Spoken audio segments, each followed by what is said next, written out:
Nothing ignites an emotional response for people like frustrations with the boss. They're a micromanager. They like to control everything. They have a huge ego, and I can sit and I can make all these excuses about how it's not my fault. They get more comfortable with their decision making. They get more comfortable with the relationship. One of the greatest excuses that we give ourselves is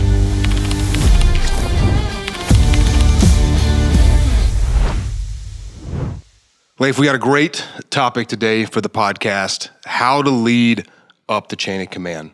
And my experience with this topic is it's one of our core beliefs at Echelon Front, lead in every direction. So we know that we have to lead our teams, and we know that we have to lead and influence at times our peers as well.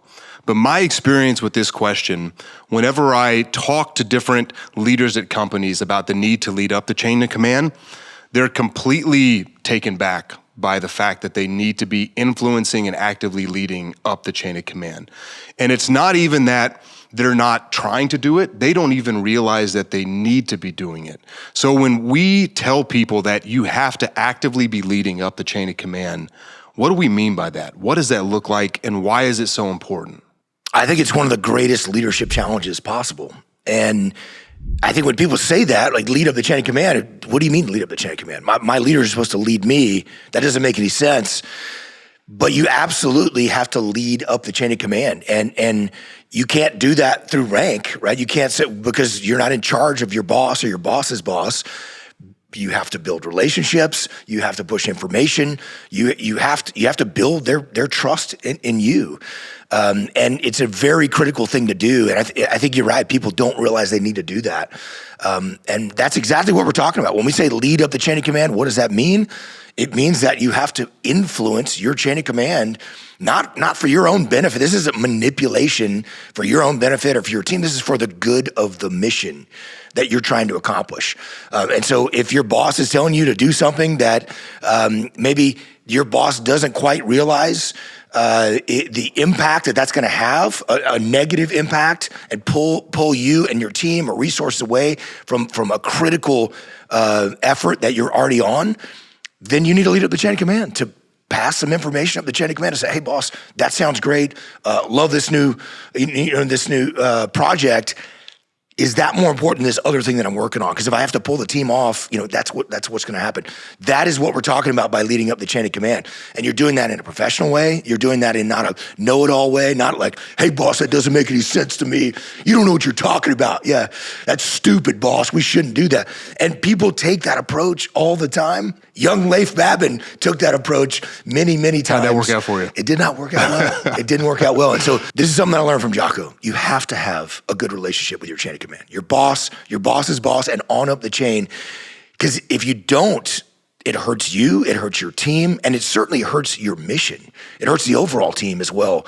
And so what's interesting about this is you got to have a good relationship up the chain of command, and it doesn't matter if you think your chain of command is amazing, if you don't think your chain of command is that great, or if you think your chain of command is just okay, but you wish to be better. It really doesn't matter. You have to have the same relationship with your boss and your boss's boss and your entire chain of command, whether they're awesome, whether they're terrible, or whether they're somewhere in between. And you want them to trust you.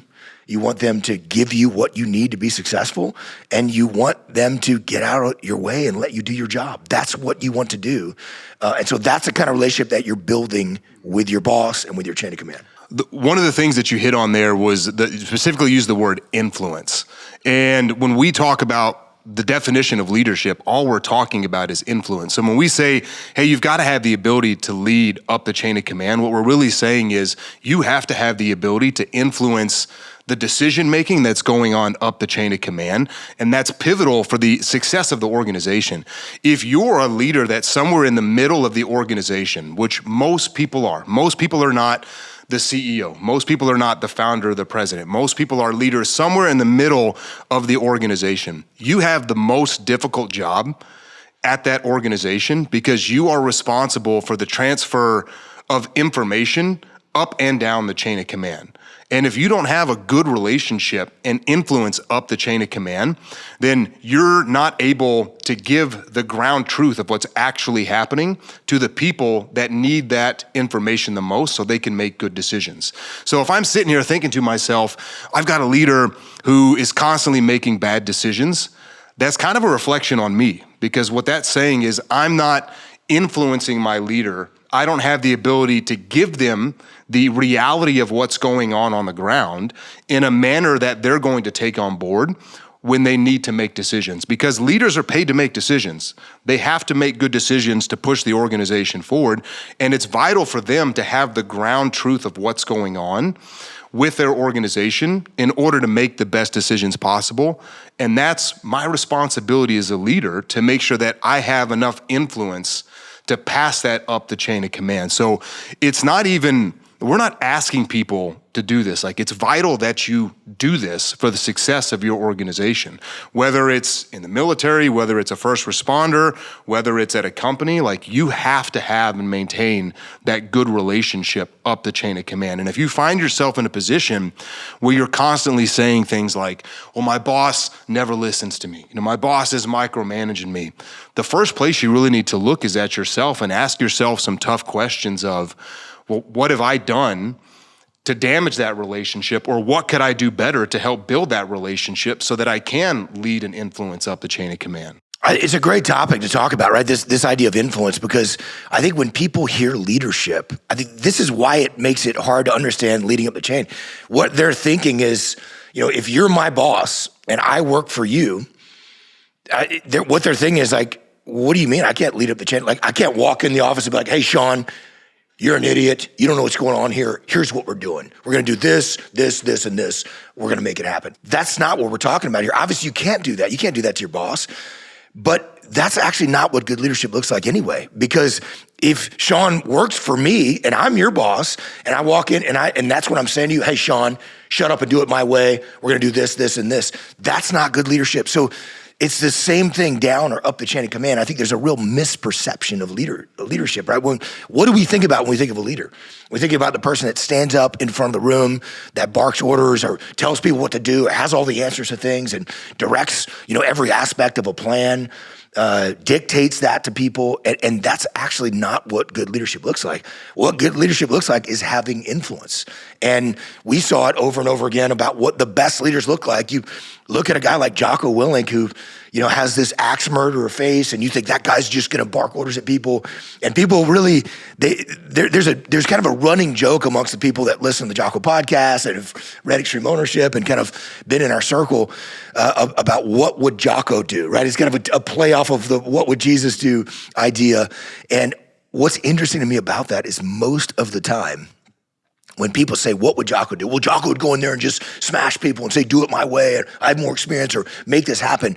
When people are guessing what Jocko would do, they are guessing wrong most of the time, because that's actually the opposite of what Jocko did. I've got to work for Jocko, and immediately Jocko, who has way more experience than me, says, hey, here's the goal, Leif. Why don't you come up with a plan and tell me how you want to execute? That's actually what good leadership looks like. So when we're talking about influencing me, and I'd come up with a plan, I'd take that plan back to Jocko and say, hey, Jocko, here's the plan my team put together. Here's what we want to do. And he then, instead of saying, that's stupid, that doesn't work, he would say, hey, have we thought about maybe a better way to infiltrate the target? Would it make more sense to come in from this direction instead of that direction? He would ask us some earnest questions. And if we didn't have answers to those questions, that would point out some holes in our plan. We'd go back, we'd correct our plan. That's leading down the chain. It's the same thing. It's the influence you're talking about. He was leading down the chain, influencing me, but giving me ownership of the plan. It's the same thing when we're leading up the chain of command. It's influence. So if you come up with an idea and say, hey, here's a new strategy, let's go execute on that. Even if I'm looking at that and I might realize that we don't have the resources to execute that strategy, I can be like, yeah, that doesn't make any sense, boss. We're not gonna do that. That's not gonna work. I could try that, and you're going to be like, oh, Leif. Excuse me? Yeah, Leif thinks he knows better than me. Yeah. Now, all of a sudden, it's a clash of egos. We have a major problem. Instead, what I should do is say, oh, you know what, boss? That sounds like a great plan. Love the strategy. Let me go look into this and run the numbers and see what kind of resource we might need to execute on that. That's a totally different scenario. Now I go look at, I'm on board. You're thinking, Leif understands the genius of my strategy. Yeah. I'm giving you a little ego massage. And by the way, it might be a great idea. And maybe the boss doesn't fully understand the resource that might be required to execute that, or the lift on the team and pulling the team away from other things.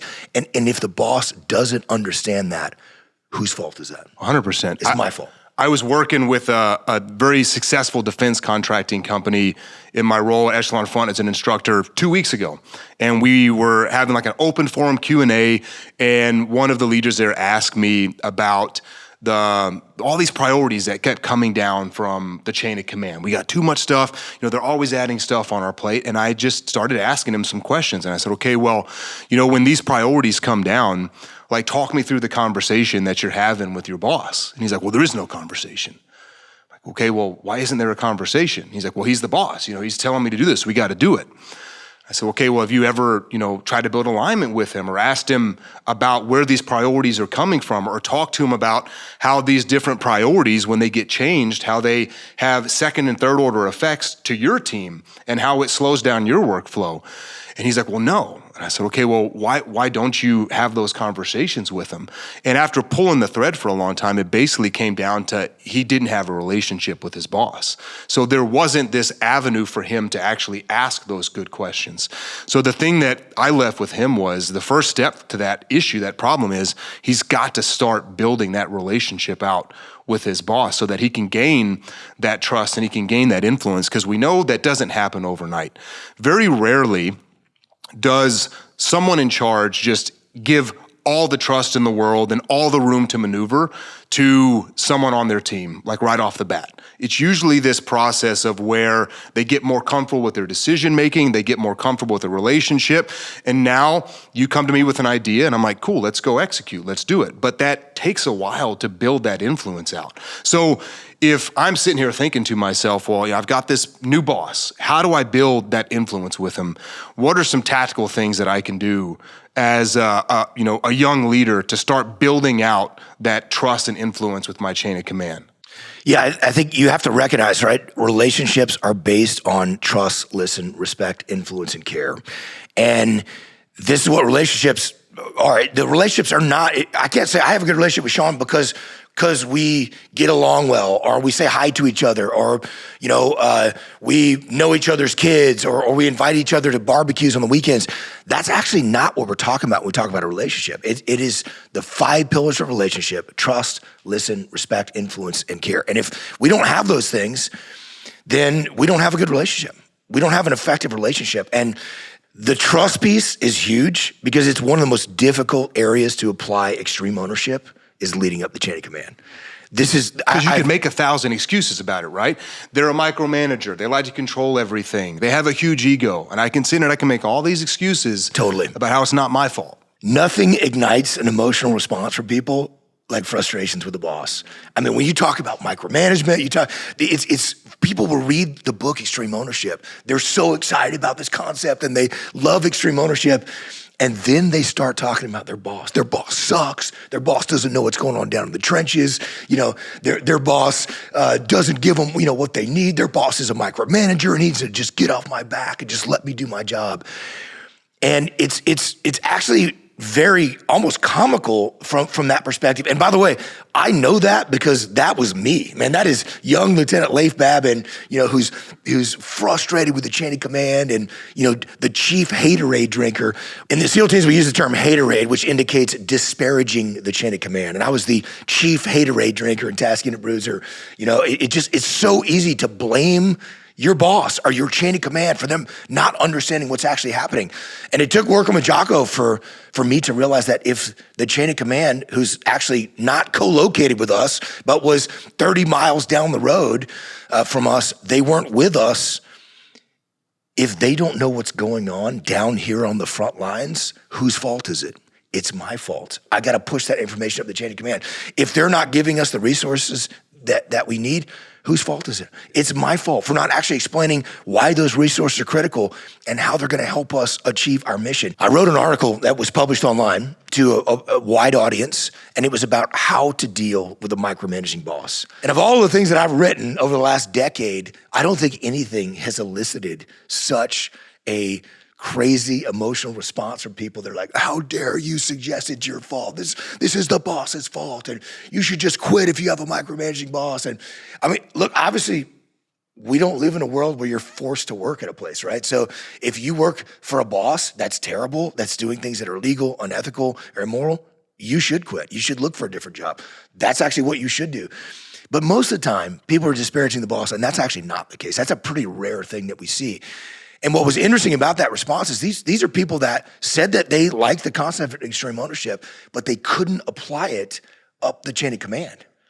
So if your boss doesn't trust you, if your boss doesn't trust you to do your job, it's not on the boss to give you trust. It's on you to earn the boss's trust. And one of the things you said was a great metrics, kind of a finger on the pulse for how you're doing with that relationship is if your boss is asking you a bunch of questions, you're probably not doing a very good job communicating with your leadership and giving them the information that they needed. When I was a troop commander, I had an awesome CO, and every Friday, I would send him an update every single Friday, whether we were in garrison, whether we were training, whether we were deployed, and we were co-located together on deployment, but I still sent him this weekly update on Friday. And it was basically things that we accomplished that week, things that we had going on next week, issues that I was working on, and then anything that I needed his help or guidance on. And sounds like a lot. I always kept it to, a couple of paragraphs.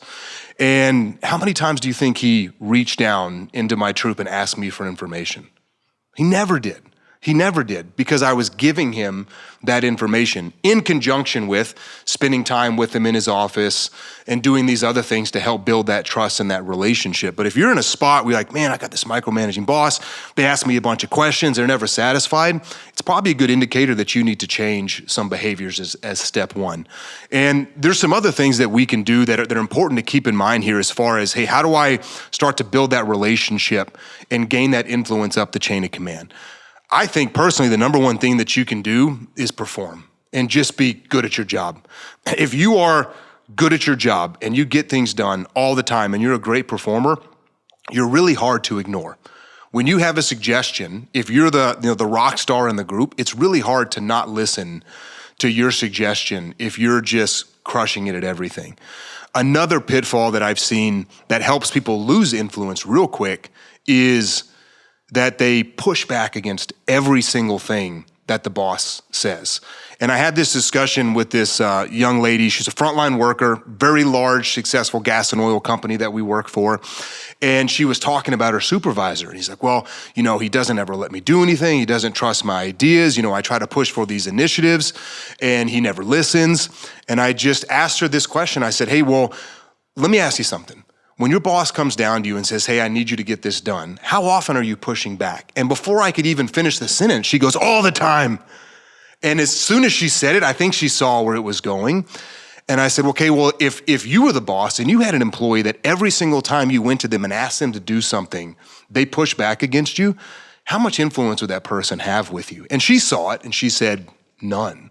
So we got to be careful what we choose to make a battle. There are certain things that are definitely worth planting the flag in and saying, I think this is the right thing. My experience, those are pretty few and far between. They're very few and far between. You and I were working with a energy company and had a very similar situation. And that was for a safety issue, if you remember, right? The guy was like, I'm telling them that this is unsafe and we need to fix this issue and someone's gonna get hurt and they just won't listen to me. And we started digging into it and it was the same thing. How often do you push back on stuff? How often do you complain about things? And it was every day. So then we asked the question like, hey, does your leadership want you to get people injured? Do they want to get somebody killed? Do they want to cause a major safety issue? Of course that is not the case. And if that is the case, that's not a company you want to work at. But that is almost certainly not going to be the case when we started digging into that. But here's a guy who couldn't even get his chain of command to listen to him about what could be a major safety issue because he pushed back on stuff all the time. And it's simply just not prioritizing the effort.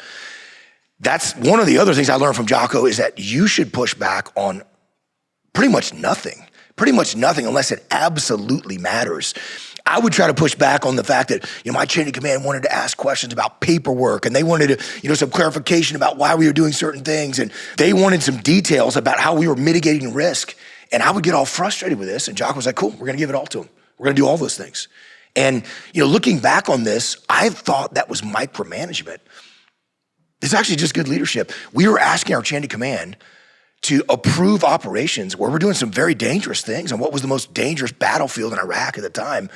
Of course, they're going to have some questions about what we're doing, why we're doing it, and what steps we're taking to mitigate risk.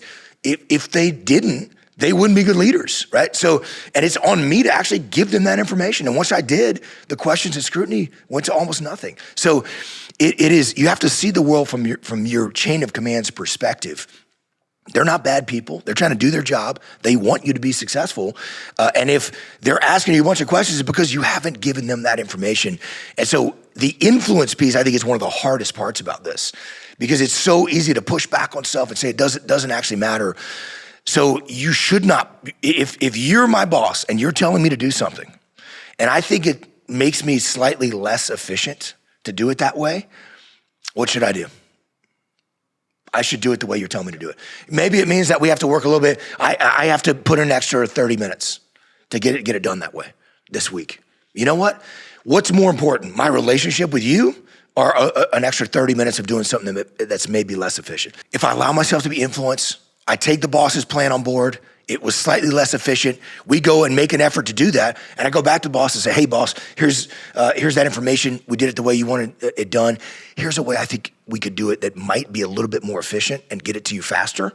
Now, what does the boss say? He's a little more open. You're more open to my ideas as a result of that. So it's very counterintuitive, but this is the fastest way to develop influence up the chain, is to allow yourself to be influenced. When I look back at my own life, professional and personal, and I'm trying to analyze, where did I have the ability to do a lot of things the way I wanted to do them? Where did I feel like I had the most freedom?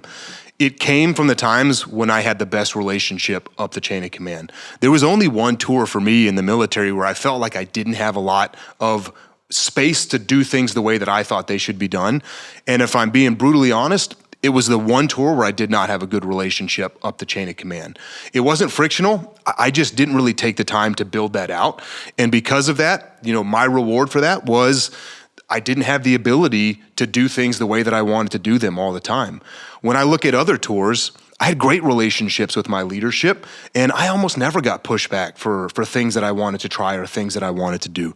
And in my personal life too, when I look at, the most important relationship in my life is with my wife. And any time that there's been even a little bit of friction, it's always because I've failed to keep her informed about something, failed to communicate something, failed to, influence or get her opinion on something. And when we're talking about up the chain of command, like who runs the household? When you're talking about the day-to-day operations and functions of the house, my wife runs all of those things. And any time that there's been, misses in schedules or little things like that, it's always come from me just not keeping her informed and not getting her opinion on things and maybe just making a move. And I'm like, this is the right move. I'm going to do this. I don't need to ask Mairead.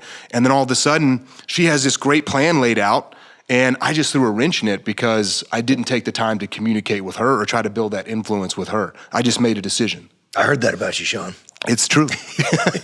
Look, we all have struggled with that, right? And it's hardest to apply extreme ownership on the home front with the people that we're closest emotionally to. I have those same struggles, with my wife as well. And when I take ownership, we get that problem solved. This is a dichotomy, though. It's a dichotomy, because if you're my boss and you're telling me to do stuff, makes me slightly less efficient, I should do it. I should prioritize my relationship with you. And if I trust you, if I listen to you, I allow myself to be influenced by you, you're going to be able to give me those things. You're a lot more likely to give me those things in return. And so that's what I should do. But there are times when you do got to push back on stuff. You got to be humble, but not passive. And Jock and I wrote about this in the dichotomy of leadership. There's a whole chapter in there. This is a place where leaders struggle. And you just gave an example of that, a few minutes ago, of a leader that's like, well, my boss is telling me to do it. I should just do it. And If your boss is telling you to do something that you know is going to be catastrophic to the success of your team, it's going to impact the strategic mission. It's going to damage relationships with customers, clients, whatever it is that you do. It's going to greatly degrade the quality, of a product or service that you're putting out there. Then you should push back on that. When you do push back on it, it should be in the most professional manner possible. And you have to have a good relationship in a way. So if you're telling me to do something, I shouldn't be like, that makes no sense, boss. We shouldn't do that. That's not the way to push back on it. It should be like, hey, boss, let me understand where you're coming from here. It seems like a great idea. Have we thought about how this might actually impact the team, and then maybe raise some of those concerns? So there's a way to do that. And if you focus on building a relationship, and if you don't push back on things very often, when you finally do push back on the things when it really, truly matters, and as you said, those are very few things. When it really, truly matters, you push back on things, you're going to be a lot more likely to be successful in that effort. And you've got to have the leadership capital built up with that individual to be able to push back. And that's not something that you can create right there in the moment. If you haven't done all the things that we've talked about so far, if you haven't built a good relationship, if you haven't communicated effectively with your boss, if you haven't showed them respect and try to, go with their plan and execute their plan, if you haven't done those things to build up that leadership capital, then at the time when you need to push back, they're probably not going to listen to you. But if you've done all of those things that you need to do to build that relationship up the chain of command, when you need to burn that leadership capital and influence and lead up the chain of command to get them to go with maybe a different decision, they're probably going to listen to you because there's a whole lot of trust that you've built up over time. One of the greatest excuses that we give ourselves is, I don't like my boss, or I don't have a good boss. And don't give yourself that excuse, because good bosses are rare. Good bosses are rare. And if you can only perform when you have an awesome boss that you love and admire and respect, then that's going to limit you in your performance tremendously, because there's only a handful of times in my entire career that I've worked for bosses like that I loved and admired and respected. So don't give yourself that excuse. Take extreme ownership and lead up the chain. Here's the IAD for this week. We want you to get a brutally honest self-assessment of your relationship up the chain of command. Do they trust you? Do they value your opinion? Do you have the ability to influence them? And if the answer to that is no, then you need to identify what you can do to fix that and build a better relationship up the chain of command. So put your emotions in check, put your ego in check, put those frustrations in check. Stop blaming the boss, stop blaming the chain of command, take extreme ownership and lead up the chain of command. And when you do that, you will be far more effective at leading your team to victory. And that is how you lead and win. Find us on YouTube or wherever you like to listen to podcasts, and do all the things you're supposed to do. Like, subscribe, share, leave us a review, but most importantly, send us the leadership challenges that you're facing right now so we can target our next episodes to helping you understand how to apply the principles of extreme ownership to solving those challenges. Check out our free resources at echelonfront.com, or you can take the next step and join the Extreme Ownership Academy, our online training platform, where we go deeper on these principles and teach you how to apply them in your business and in your life.